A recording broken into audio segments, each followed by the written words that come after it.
السلام عليكم ورحمة الله وبركاته. ازيكم يا اخواتي وحبايبي؟ عاملين ايه؟ يا رب تكونوا جميعا بألف ألف خير. معاكم قناة وصفة ومعلومة وتفسير أحلام.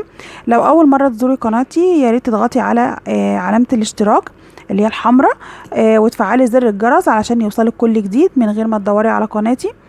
واللايك يا أمارات علشان الفيديو يترفع والكل يستفاد. النهاردة هنتكلم، نبدأ بمعلومة النهاردة، وهي حوامل كتير جدا بتبقى محتاجة ان هي تاخد مسكنات للصداع، مسكنات لأي حاجة، جيوب أنفية، أي حاجة. بتبقى فعلا نفسها تاخد أي مسكن. وفي مسكنات كتير موجودة، بس خطر، في حاجات خطر كتير, كتير جدا، وهي قبل ما بتخاف على نفسها بتخاف على اللي في بطنها. النهاردة جبت لكم مقارنة بين البنادول الأزرق والبنادول الأحمر، زي اللي هو المتدارج بين طائفة الشعب. محدش عارف يعملوا ايه، يعني ناخد انهي واحد وانهي اللي امان لينا. عايزين الاول نتعرف ان الاتنين باراستامول، المادة الفعالة بتاعتهم اللي هي الباراستامول. دي مادة آمنة جدا جدا جدا.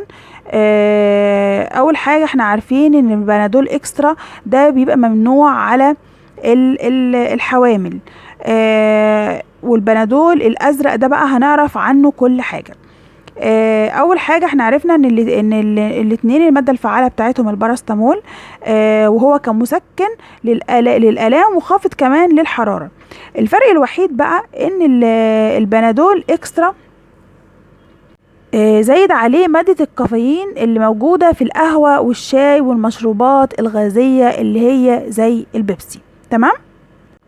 يعني مادة الباراستامول في البنادول اللي هو الإكسترا بتبقى 500 ملي جرام و65 ملي جرام كافيين.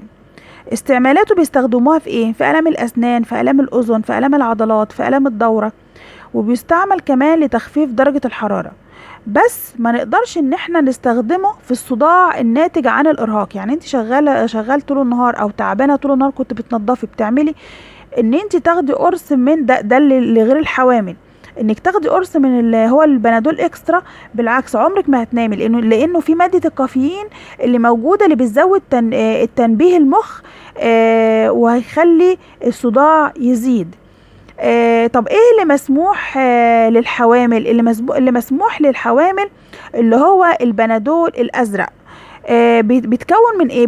بيتكون من 500 ملي جرام باراستامول بس. تمام؟ معهوش كافيين ولا مع اي حاجه. بيستخدم لايه؟ لتخفيف اعراض الحمى والصداع. هو ده البنادول اللي قدامنا ده يا جماعه، هو ده البنادول الازرق. تمام؟ هو ده اللي بتستخدمه، اللي هو ده الكويس والامن السيفتي للحوامل.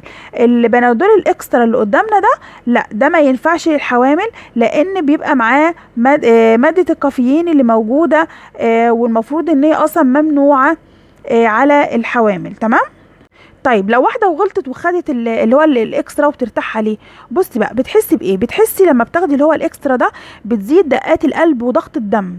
لها تأثير مضر بالبول كمان، وبدل مضر بالبول يبقى هي كمان هتفقد سوائل كتير وهيحصل جفاف للأم وللجنين. وليه تأثير كمان على المشيمة. تمام؟ وان هي في اضطرابات في نمو الجنين كده، ما بدل في تأثير على المشيمة يبقى في اضطرابات في نمو الجنين. كمان ونصيحة والله العظيم، حتى لو البنادول الأزرق اللي قدامنا ده هو آمن، مهما كان ما نكترش فيه. والله العظيم يا جماعة قسما بالله، ما تحاوليش تكتري في أي نوع من الأدوية. خلاص. كده خلصت معلومة النهاردة، ويا رب أكون قدرت أوصلها لكم بطريقة مبسطة. يا ريت يا جماعة، يا ريت يا ريت يا ريت تدعمونا بالاشتراك، وتدعمونا بالإعجاب وكومنت حلو. يا رب أكون يا رب فدتكم، وتكون معلومة فعلا فعلا فعلا تكون هتساعد ناس كتير ان هي ما تغلطش غلطة ناس تانية اذت نفسها. مع الف سلامة.